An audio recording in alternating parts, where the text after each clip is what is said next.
Cricket et al. It's a website. It's a podcast. Pete, it's a way of life. It's Gideon Haig over here. Peter Lawler over here. And welcome to Cricket et al., your independent cricket podcast. I think that just means that we don't have any ads. We do. Do we? Was it Advance Australia or Clive Palmer advertised a couple of weeks ago? well, we had great cut through on that, didn't we? Yep. Well, no, Advance are saying that they've decimated the greens, so clearly advertising on Cricket et al. Gets results, Gideon. I'm glad to hear it. Yeah. Pete, the world of cricket, what's happening? I thought you knew. Well, I mean, all I can see is that it's the IPL still going. I think there's 4 teams on 7 wins or more, so it's pretty tight at the top. RCB lost their last game, didn't they? Mumbai Indians have won 6 on the bounce. I think that's right. They're cruising, Mumbai Indians. But it's interesting, isn't it? In some sense, you have to say the IPL is working because it's got that any given Sunday quality, which is kind of integral to T20's appeal. The balances are very fine. So good cricketers will out over the journey, and you will end up with a glut of teams in line for the playoffs, and only a few will drop out. I remember talking to a player a few years ago about analysing T20, and I said, how much do you sit around and talk about how you lost a game? And he said, well, it's always pretty obvious. We dropped a guy on naught and he made 80. We bowled 20 wides. Yeah. I'm always impressed that the Cricket Info pundits can find so much to talk about after a game of the IPL. But it's always everything is in hindsight is obvious. A little bit like the election campaign. Yeah, every moment's a lifetime in the IPL, isn't it? Punters, mate, what's his name? Prab Shimran. Is that how I pronounce it? Prab Shimran Singh. Yes. Yep. Has been helping out punters franchise there. I think he scored 3 half centuries in a row. Ricky was very excited about having him on his roster. Well, he'd be even more excited about getting Mitch Owen along, won't he? Who I see is they've reached an accommodation where he plays the rest of the season for Peshawar Zalmi, who are in line for the playoffs but might not make it. So he could join them on either after 9 May if they don't make the playoffs, or after 18 May if they do. In which case, I think he'll be able to play 1 or 2 games. He of course is substituting for Glenn Maxwell, who is coming home, but of course Ricky knows all about Mitch Owen because he's the consultant to the Hurricanes, and often that's how these things work. Yeah, and somebody else has been brought over on a short order as well, haven't they? That's our man Curtis Patterson. Indeed. Well, that's for Surrey. For Surrey, I know. It's still cricket, Gideon. It is still cricket. But that's great because when we had him on the podcast a few weeks ago, he said, he would love to play county cricket. And I think he'll only get 3 games, but it will be a great experience for him. Very glad for Curtis. Thanks to Ollie, one of our readers, for alerting us to Curtis signing up for a few games there. Have you been... Well... What about our 14-year-old? Is he still making runs? 12-year-old, he made a duck. He made the inevitable and predictable duck as he reverted to the mean. But that'll become part of the folklore, won't it? It's like he's having his entire career inside 2 weeks with all the ups and downs that cricket can offer. Oh, yeah, life comes at you fast, doesn't it? Especially in the IPL, and especially with a young bloke like that. I wrote about him the other day, and someone said, you got a little bit excited there, Pete. Have you checked his first-class record? And I did go back, and I have to admit, I may have talked him up a little bit too much. Hasn't made a run in first-class cricket. No. But he did make those great runs against the Australian under-19s. He did, but, he's only... how many games has he played? Half a dozen? About 10, yeah. Well, he started at 12 years old, Gideon. Yeah. Have you been? I don't know if you followed up our conversation last week on the PSL blackout and wrote a piece about that. Fan code and Yes, I Sony did. Sports are not I broadcasting did. that into India, so it's getting harder to follow the PSL, particularly if you're in India. Yes, indeed. I'm not sure about the IPL going into Pakistan. I'm not sure anyone would dare stop the broadcast of cricket into No. Pakistan, but they're certainly stopping its export. Uh, how's that going? Now, I think there are 3 teams on 5 wins in the PSL, including our man David Warner. But it's at the moment in India, it's like the tree that falls in the forest, and there's no one there to watch it. Yeah, bit of a tense time over there for those two countries and for their cricket. I noticed you sort of mentioned a few of the cricketers coming out and tweeting about it, and various sorts of tweets. I actually thought that Sonny Gavaskar spoke well about it. Oh, I thought he was quite good, and he's quite clear and sane on the subject of Pakistan, because Pakistan, of course, means different things to him from his career.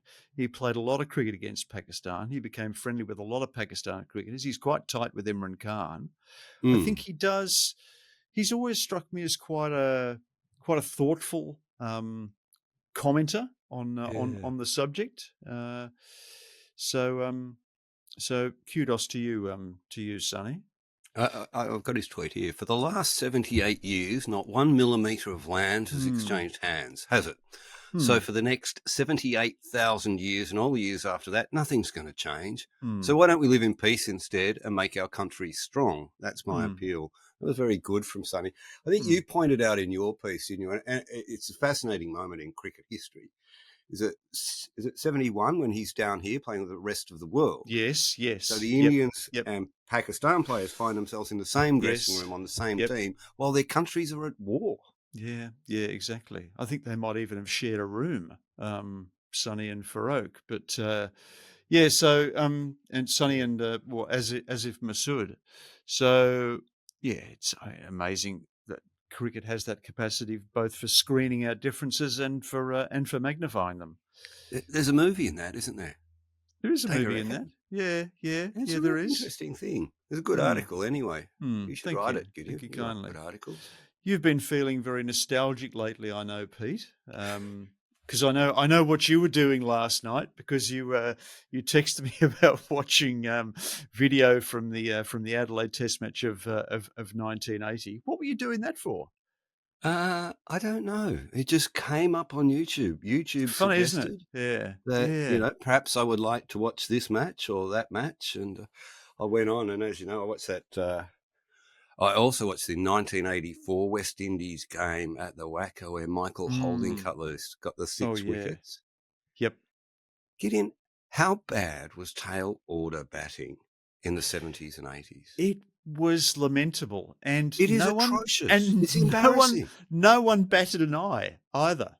No, everyone said, "Oh, well, that's what happens when from numbers 8 to 11, they can't be held responsible for the failures of their betters." It is fascinating, isn't it, watching cricket from that era, because it feels quite near to us. We can remember all the cricketers, but in some respects, it's very the differences stand out more obviously.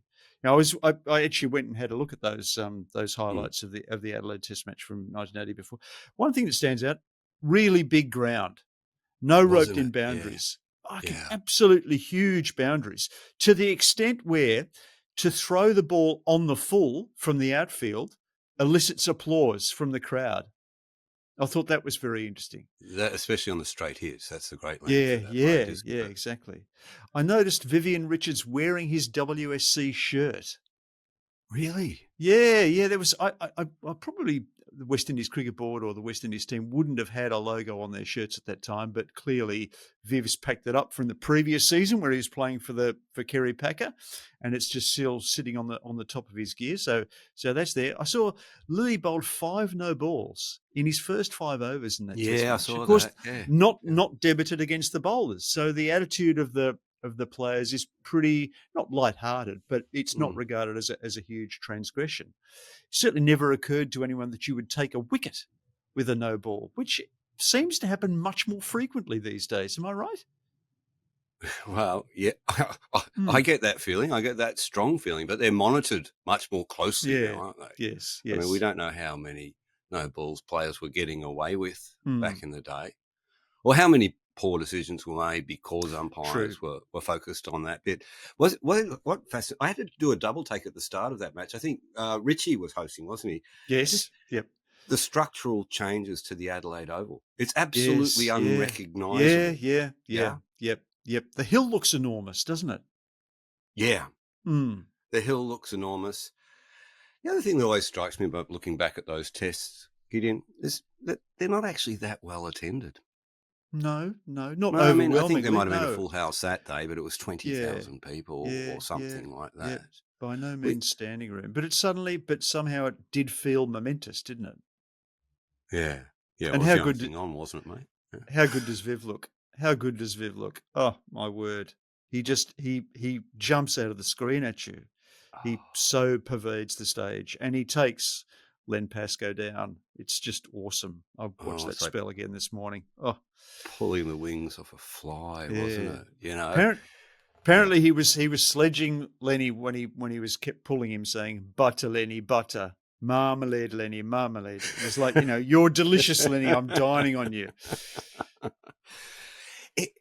It's that bat swing. It's so distinctive, isn't it? It is. You get a hint of it with Lara as well. Mm. There's just this freedom in their movements, and it's so exaggerated, the swing. It is. Yeah, it There's seems nothing modest about it. It seems to take forever to get there, but somehow it's always there. Yeah. Somehow intersects, brings it down from up on high, and somehow gets there. And boy, oh boy, could he hit a ball hard? Could he ever? Yeah. He's using the SS Jumbo, of course. I was just going to say that. I'd forgotten all about the Jumbo. Doesn't look that big anymore. Well, the back of it does. The edges, not so much. Yeah. Great name for a bat, the Jumbo.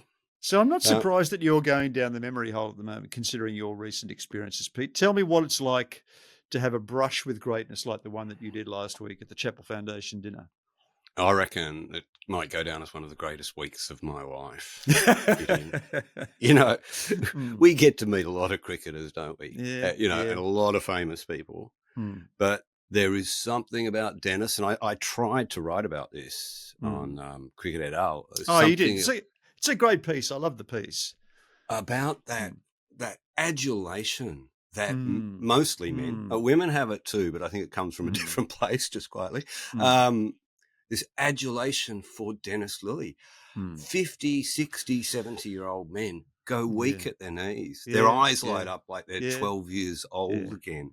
And walking around the room with him on that night, because I had to grab him early to sign a few things, you just see the relentlessness and the repeatedness of it. And his ability to engage with them was really something that I admired. I mean, you can see celebrities, wander a room, famous. Dennis is not a celebrity. No. He and his wife, Helen, they've got that sort of almost got that rural Australian charm to them, that 1970s charm. They are humble people. Yeah, so the night was extraordinary. That capacity for meeting everyone alike. Yeah. We raised nearly over $430,000.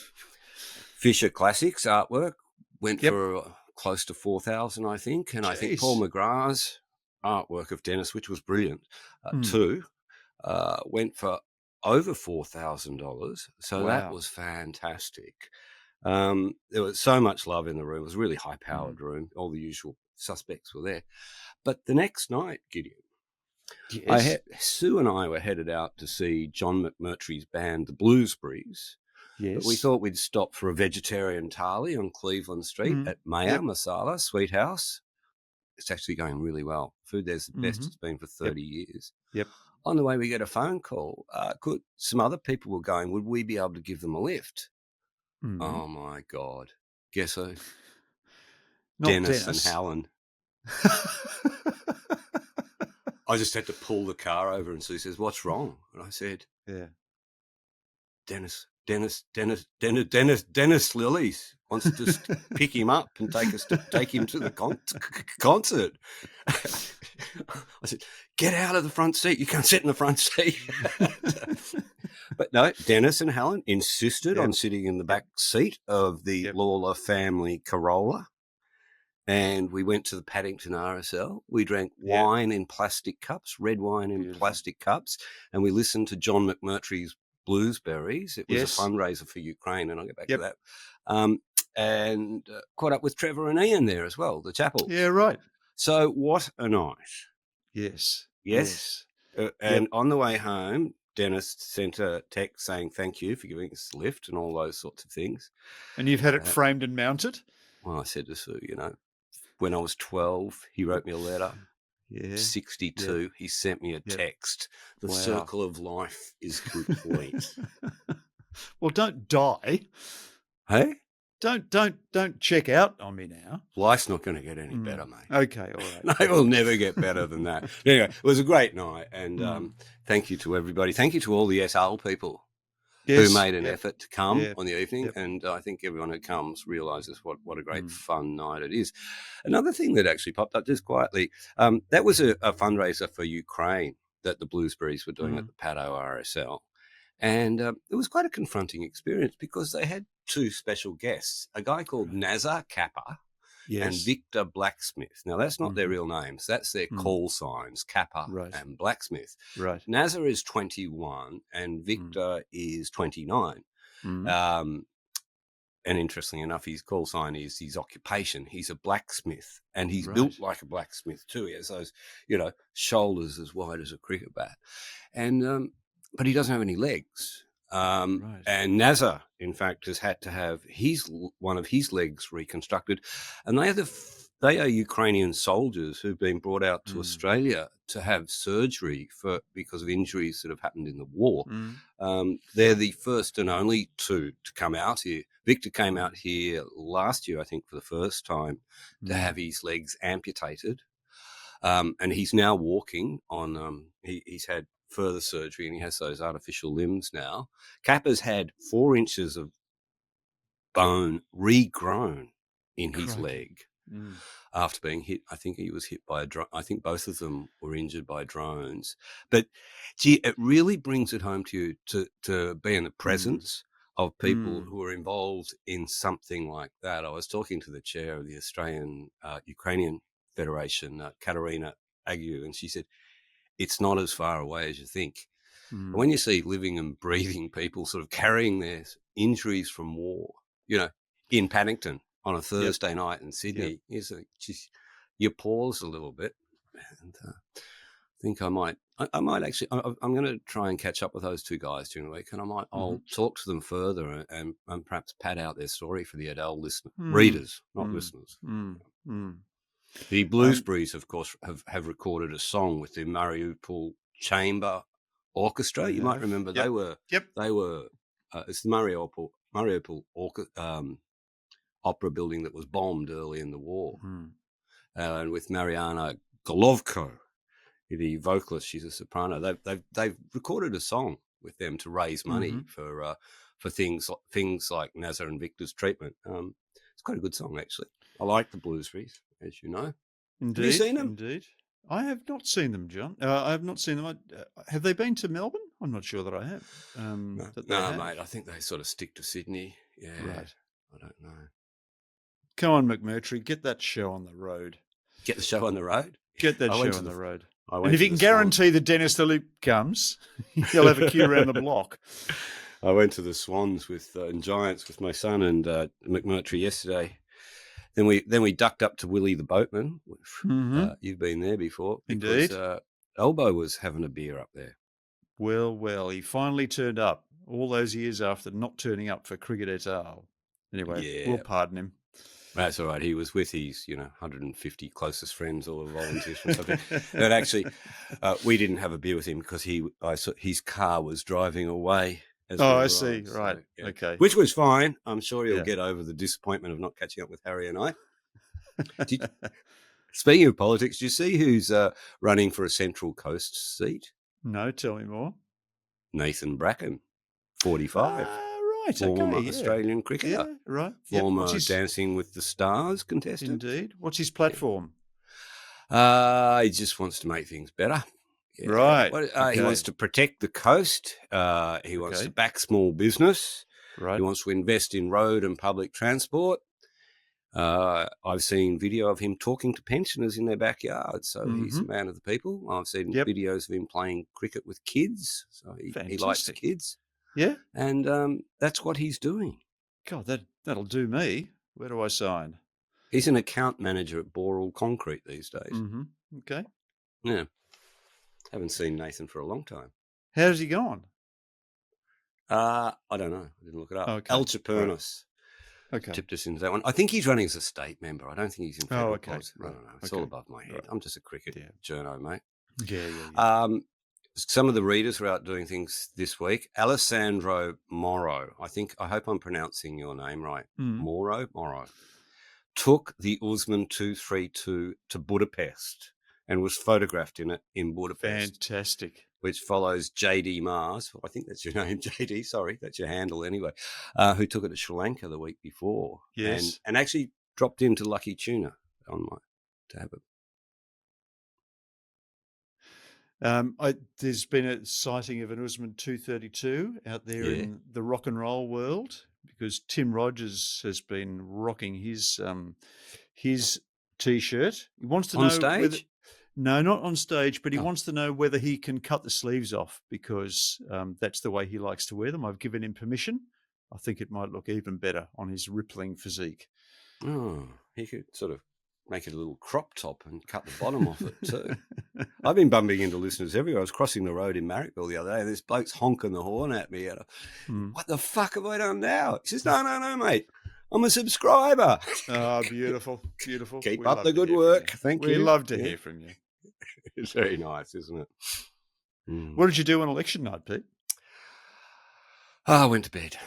Yeah, fair enough. Yeah, the whole thing depresses me, Gideon, I'm not really tied into it. What did you do? Well, I had the Mercantile Cricket Association presentation night, so I was otherwise engaged, but we did follow it quite closely. I was on the table with my club mates, some of whom were watching the footy on their phones, some of whom were watching the election, and as one or other of them said, "Oh, it's close." Wasn't quite clear whether they were talking about Dixon or whether they were talking about cats and the pies. Tell me this. Did you see Elbow's acceptance speech or were you glued to the final quarter? I was watching the final quarter. Collingwood? Jeez. Hey? And that last 5 minutes, that was just extraordinary. That was some of the best footy. Wasn't it amazing? Yeah. Because it's better for having the right outcome. Do you think that goal was touched? No. No. Neither did I. Yeah. No. But it was that was a ripper game of footy. Yeah. Yep. So. And sound the Segway klaxon, Pete? Are we sounding the Segway klaxon? Because after the break on Cricket et al., we've got a top 10 for you. I just love the way you do that. You are a broadcasting professional. You are the Tony Barber of podcasts. We have got our top 10 election songs coming up after the jump on Cricket et al. Back with you shortly. Gideon, we're leaving for the UK in a few weeks. What's the first thing we have to do? What we have to do is we have to get Saily, Pete, because it's a new eSIM security app brought to you by Nord Security. You can choose from several affordable eSIM plans in over 150 countries, and it'll work in Etal, I promise you, Pete, because it works absolutely everywhere. Etal, of course, being the village up in northern England that we're going to visit on arrival. We should explain, shouldn't we? Yeah. Yes. Yeah. We're sort of mildly obsessed with it. It's apparently the smallest village in England, which suits the smallest cricket podcast in the world, doesn't it? Anyway, if you've ever been lost abroad or badly needed an internet connection with no Wi-Fi spot in sight, you'll understand what a difference a local SIM card can make. An eSIM provides an internet connection wherever you travel and saves you money on roaming fees. With Saily, you only need to download it once. Once you put that eSIM in there, you set and forget. You save time. You don't have to wait in lines at airports. You avoid scammers. Yep. Because there are scammers. The world is full of scammers. There are. More importantly, you minimise roaming fees. I know that you lost all of your money on one tour. I did. Ashes 2015. We'll talk about that next pod. Yep. You stay connected. So while we're travelling on the train all the way up to Village Etal, we will be connected to the internet. And you get a full refund if it doesn't work out for you. Don't forget that 24/7 support, chat support is available round the clock, wherever you are, whenever your needs arise. You can buy a plan, multiple plans. It's 150 countries. It's some of the best rates online. Just download that Saley app first. Activate your plan before you leave. That's important because you'll be easily able to connect to the local network when you land and without the need for an internet connection. Well, Gideon, next time I talk to you, it'll be via my Saley eSIM from Heathrow Airport. And you know what? Actually, Gatwick. Yeah. You can get a special offer by going to saley.com/cricket et al. And use the code cricket et al. Do you know how to spell it? Yeah. I think we all know how to spell it. Anyway, et al. Is not an easy word. No, it's not. E-T-A-L. But that will give you an exclusive 15% off your first purchase. I don't know how much harder we could sell this to you. Okay, we're back on Cricket et al. Pete and I were scrounging around for top 10 topics this morning, and of course, it's hard to go past the election. Both of us leapt for Alice Cooper's Elected, and we decided that neither of us can have it, so we've chosen 5 each without Alice Cooper. Although, as you're pointing out, Alice Cooper's got a new album out, Pete. What's it called? He does. Alice's new album. I'm not sure. Something scary. Something scary. Did you mention Alice? I reckon that along with Dennis Lillee, Alice Cooper, Alice rates like equal with Dennis Lillee to me as a childhood hero. Yeah, okay. Yeah, and thrill of life meeting him. Yep. No, right up there. Totally. Very influential in my childhood. I was always getting the black biro out and drawing little like those sort of makeup marks under my eyes. I could look and getting in trouble from my father, who thought I was showing disturbing tendencies, Gideon. He was right. Okay, how have you gone with the top 10 where you couldn't go for Elected? Okay, yeah. I thought you might have a bit of fun with it, but Look, the first one I've chosen is one I remember, and I've actually just looked it up this morning. There's Leonard Cohen's song "Democracy." Have you ever heard it? It's a really good song. Oh, no. No, really? Oh no! I looked at it and I rejected it. You'll be fine. Did you? Okay, all right. Well, look, I'm not surprised that you rejected it, because when I looked it up this morning, apparently it's got 80 verses. Really? Well, yeah. I mean, they didn't all make the cut. It's only like 7.5 minutes, but the actual full length version is 80 verses. So it's even longer than Paul Kelly's Bradman song, which only gets to 1930 after all that. Longer than Sugar Mountain by Neil Young. There's a bootleg recording of him playing that song, and he pauses before one of the verses and says, "When I wrote this song, I wrote 154 verses." Then he explains that the next verse was the worst of all 154, but he put it in the song to give everybody a frame of reference as to what can happen when you're writing a song. Yep. Yeah. Anyway, look, it's a good song. It is a good song. I played it this morning. Yeah. It's on the more best of Leonard Cohen, and it's worth a listen. Maybe not 7.5 minutes worth, but it's coming into its own, because it does say in a fundamental way, democracy is coming to the USA. And we've got democracy, that's for sure. We're getting it good and hard. Yeah, it's got that sort of military beat to it, doesn't it? And nice delivery from him. He does sound like a sort of South American militia leader when he sings that song. Because the Viagra Boys have a new album out, and I'm still buzzing from having seen them recently, and I'm driving Sue mad by playing the album in the car, I'm going with a song for Peter Dutton. I actually thought that he's What do you call the acceptance speech when you lose? Your concession speech. Yeah. I thought his concession speech was good. If he could have tapped a bit more of that, we might. It was a glimpse of the human side of Peter Dutton. Nothing became him so much as the manner of his departure. Yeah. He's kept very, very well hidden during his 22 years in Parliament, but it broke through. A similar thing happened, I thought, when Julia Gillard was challenged and when Scott Morrison was challenged. I thought in those moments they spoke better than they'd ever spoken before. Yep. But who cares what I think? Anyway, Viagra Boys, Peter Dutton, Man Made of Meat. It's a great song. It's one of the singles off the new album. Right. I don't want to pay for anything, clothes and food and drugs for free. If it was 1970, I'd have a job in a factory. I am a man that's made of meat. You're on the internet looking at feet. I hate almost everything that I see, and I just want to disappear. I am a man made of meat.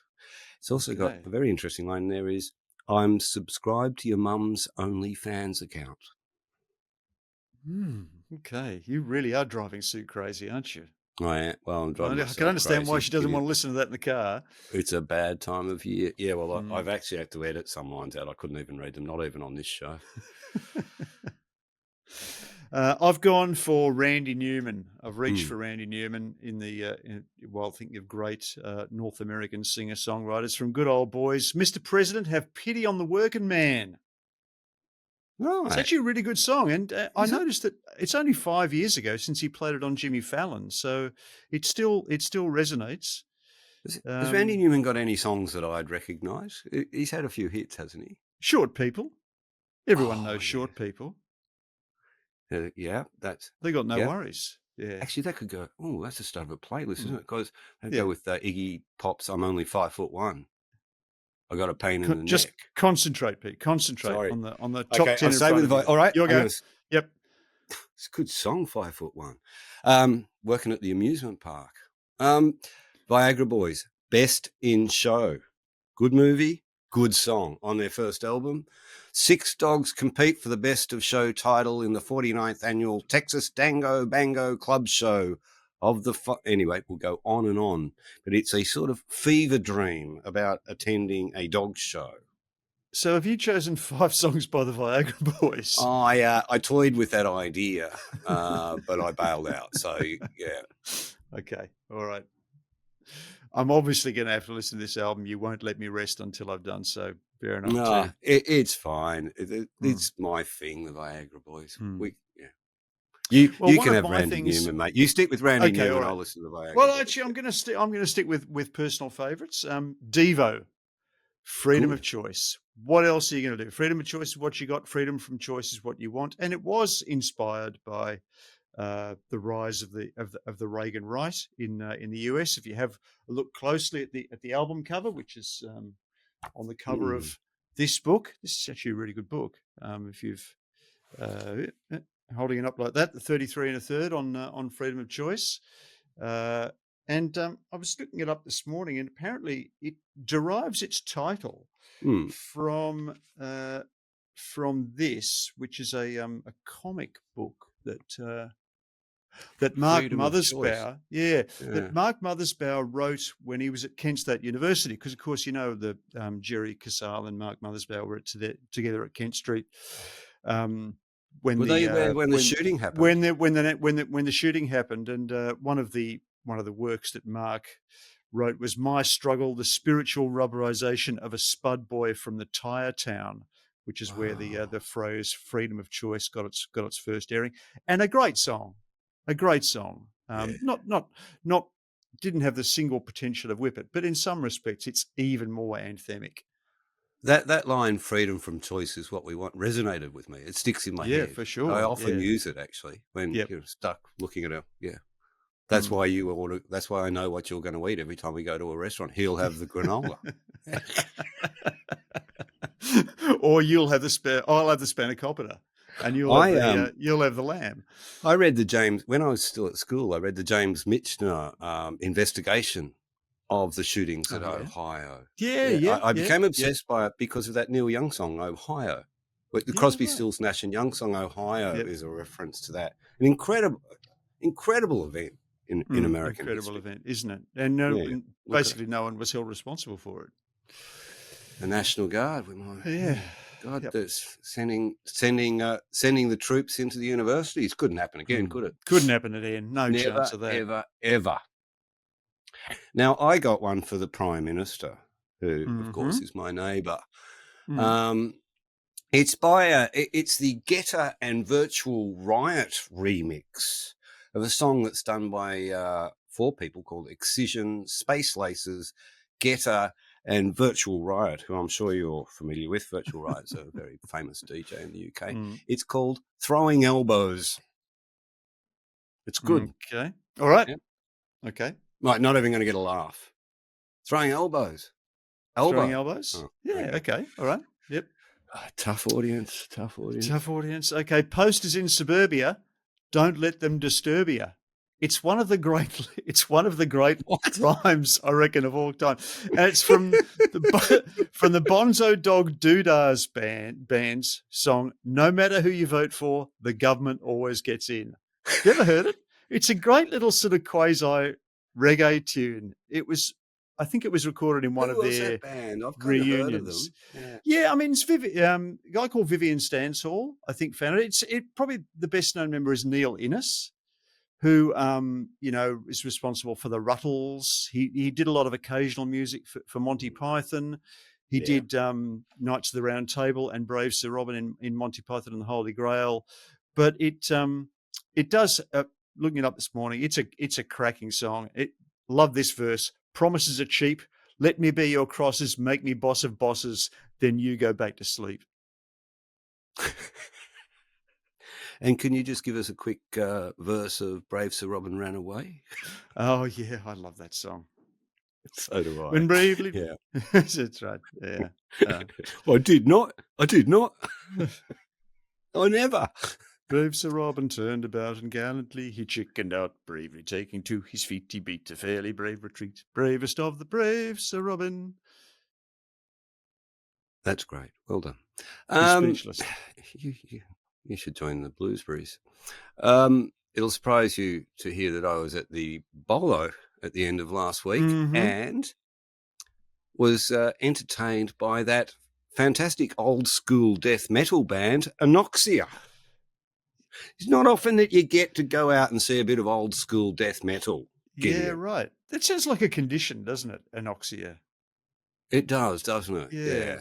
It sounds like something, that would sort of retard your development at birth. Or sleep apnea crossed with something else. Wasting disease. Mm. Yeah.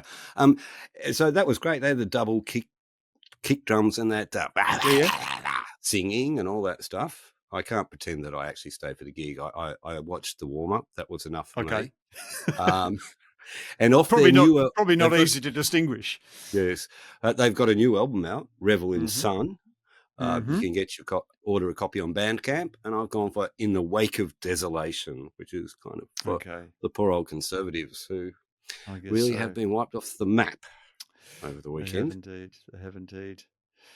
Look, this is a corny one, but it's a great song. I think in any terms, this is a great song. It's a mainstream song. Everybody Wants to Rule the World by Tears for Fears. Yeah. Off, tells, was it from The Big Chair? I can't remember what that album is, but it's, they had nice sweaters, didn't they? They had lovely sweaters. They did very, very tasteful music videos, and they wrote songs that are really very easy to cover. It's been extensively covered, and it sounds great. I mean, the original version has this terrible brass that keeps cutting through early on, which kind of really dates it as an 80s production. But yes. But that opening life, "Welcome to Your Life, There's No Turning Back," is a great opening line. Apparently, the original chorus, the original chorus was "Everybody wants to go to war." So I think they eventually got it right. "Everybody wants to rule the world" is inherently more memorable. Strangely enough, I watched a video clip about the writing of that song the other day. Did you? It's amazing how we're so frequently on the same page without knowing it. Yeah. Guess what? Yeah. I forgot to get a fifth song.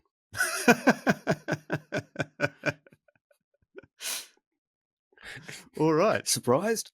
Not surprised at all. Not surprised at all. I could have said Democracy, but I wiped that one out. I didn't realise I only got 4, but anyway. Yeah. Well, that's all right. Maybe we can say that that's an opportunity for you at home to choose your favourite election song. Or maybe we can just include Alice Cooper's Elected after all that. Can I have it? You can have it. I want to be elected, yeah. Hello, hooray. Wow. They were good songs. That was a great Alice period. It was a Yeah, great the Alice Detroit period. bands didn't like him. They didn't rate him. Yeah, they thought he was a bit phony, didn't they? They thought he was a kind of a Yeah, Captain Iggy Beefheart reckons he's a rip-off. fraud. Yeah, yeah. You didn't like that Pill documentary that's on SBS? I quite enjoyed it. It was okay. It's a bit long-winded. Yes, it is very long-winded, Yeah, but what yeah. you know. But I liked the stuff from Martin Atkins. I thought Martin Atkins and Jar Wobble were really interesting, talking about the band. Yeah. That gave it a different perspective. Jim Walker was interesting to hear from. I didn't know very much about Jim Walker. And there wasn't Keith Levine. I think he made one appearance, and it's pretty hard to have a convincing Pill documentary without lots of Keith Levine, because I am a Pill purist. But I started listening. But it got me listening to the records again. I was listening to the records at the weekend. Yeah. And what was the first song you went to listen to? I think I picked up Flowers of Romance first of all. Right, I went for Albatross. So I listened to. Yeah, it's hard to get. That's good. Yeah. Yeah, I listened to Four Enclosed Walls, and I remember that incredibly powerful drum sound that they got for that album. It really doesn't sound like any other album around from that period, and that's something I really like about any band, is that you think this band creates a sound that's so distinctive that no one else could ever imitate it. And Pill in that period didn't stay still for long. They actually experimented with lots of different veins. It was a short-lived kind of coalition of interestingly similarly inclined musicians, probably thanks to the egos and thanks to the substances being ingested, inclined to instant perishability. I found, because I'd never really paid much attention to John Lydon. I always thought he was a bit of a snotty brat, and I think I'd underestimated him. Really underestimated him. On a number of levels. The relationships with the band members. Was it Levine that ran off with the master tapes? Twice. Yes, band members stole master tapes of recordings, but that thing that he had, he liked those sort of challenging, unique, different people. He didn't want people who were easy to get along with. Yeah. And I think that at least from his telling of it, he managed them quite well. He brought out the best in them, and he steered them to a great extent. It went back to one of Sue, and he goes back to one of Sue's pet theories about a lot of musicians and a lot of really creative people have vast periods in their youth where they are ill and isolated. You go looking for it and you'll find it a lot. And Lydon had that thing. He had meningitis. Yes. Where 3 months in a coma, well, he says, that sounds a little bit too long to me. But the fear that engendered in him and the change that it engendered in him. He says he's terrified of sleeping because if to wake up, and of course the thing about when he woke up was he had no memory at all. He didn't know his mother and father. He didn't know his brothers. And he had to be reassured that these people standing in front of him were related to him. It must be terrifying. It must have an incredible impact on your psyche. And then to see that, which I knew about, but I needed to be reminded of, that he went on and raised his partner's 2 grandchildren. You did. The daughters, the twin girls from the Ari singer, Ari Up, who had a falling out with them when they were 14. He brought them into the house. He raised them because he said his wife was busy, and said he just loved it. He just loved being with teenagers, and it fitted right in, and it sort of filled a hole in him. He didn't exploit that side of it. We never saw the girls. We never saw his wife. But a really interesting guy. Yeah, I like that story a lot. Yeah. No, very interesting. I would like to see more some shit songs later, Gideon. Oh my God, yes. A bit overproduced. Some of that shit at the end. Oh, yeah. Well, they still are. Yeah. Well, he needed a foil, didn't he? He needed some sort of competition, or he needed someone to bring out the best of him, and vice versa. And for that sort of 4-album period, and I'd include Commercial Zone in that, which is the master tapes that you're talking about, which Levine swiped for This Is What You Want, This Is What You Get, and issued himself as a bootleg. That's a really good record, I reckon. I reckon it still stands up. Story. It's like when Mark Ferry re-released "Unhappy" as a single after getting kicked out of the Models, and I've got a copy of that single here. Yeah, yeah, I've got Mark's version of "Unhappy." Yeah, Look, I we're don't think probably he says Sean when he said Sean, make me real unhappy. He didn't mean it like that. Look, we're probably vanishing down a rabbit hole here, which we should explore on our own. So that's all we've got time for on Cricket et al. This week. Been great to have your company. Look forward to it next week. But in the meantime, it's goodbye from me. And it's good night from him. Go to the YouTube page, subscribe, buy a T-shirt, subscribe to et al. Do all those things. Yeah, all that stuff. All that stuff. All of the above. Do it with love in your heart.